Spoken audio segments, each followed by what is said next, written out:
Bonjour et bienvenue dans cette vidéo. Nous sommes le mardi 19 août et je voulais voir avec vous l'action Xilam Animation qui présente une configuration intéressante avec un potentiel rounding bottom. Donc tout d'abord, Xilam d'un point de vue fondamental, ça reste une petite entreprise de 200 personnes environ, donc spécialisée dans la production de séries et de films d'animation. Donc sur Zone Bourse, elle a des fondamentaux assez faible. En termes de note d'investissement, c'est une demi-étoile. Donc ce serait plutôt pour une configuration de trading que je vous présenterai là. Donc si on passe en mensuel, donc on voit quand même que l'action elle a connu un ATH autour de 69 euros en mai 2018. Et depuis elle a eu une longue, alors plutôt un range on va dire, puis une chute assez brutale à partir de septembre 2023. Et ça s'est stabilisé depuis fin 2023.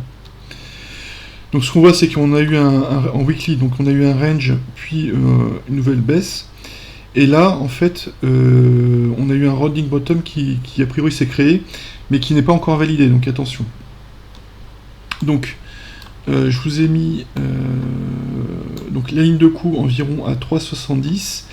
Et donc si on prend la profondeur du bottom, on aurait un objectif à 5,60.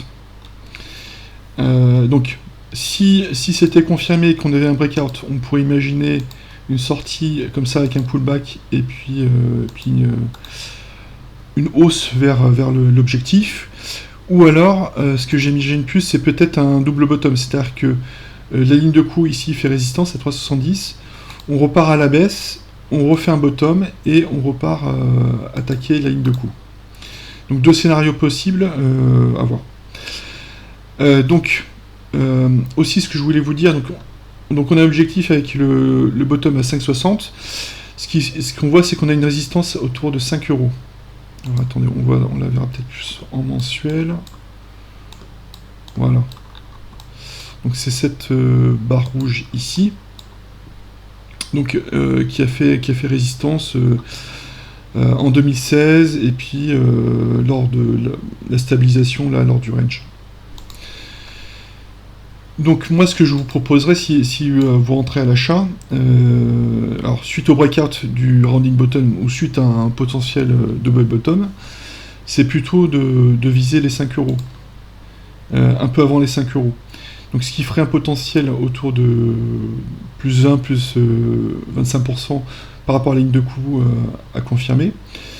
Et par contre, par rapport à l'objectif théorique, on serait à plus 45%.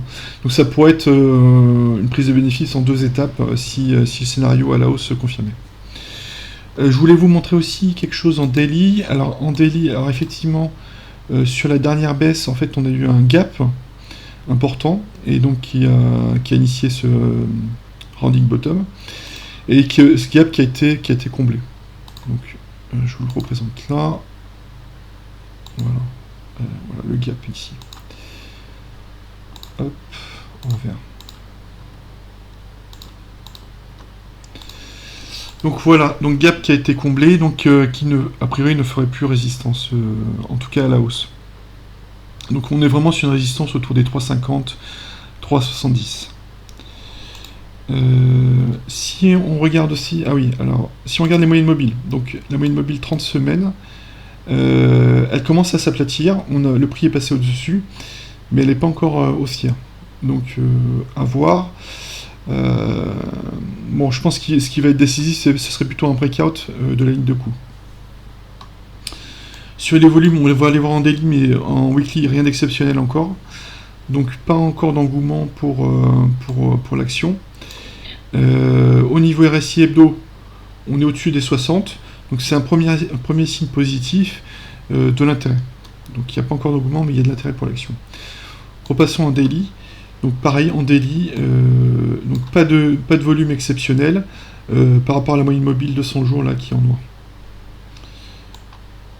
Voilà. Et si on regarde les moyennes mobiles, alors donc on a la 200 jours en marron, en beige, pardon, et la bleue en 50, la bleue à 50 jours, ben, on aura bientôt une golden cross qui confirmerait une reprise potentielle de la hausse sur le moyen terme. Donc voilà ce que je voulais vous partager. Faites attention à vos supermarchés, puis à bientôt pour une nouvelle vidéo. Merci, au revoir.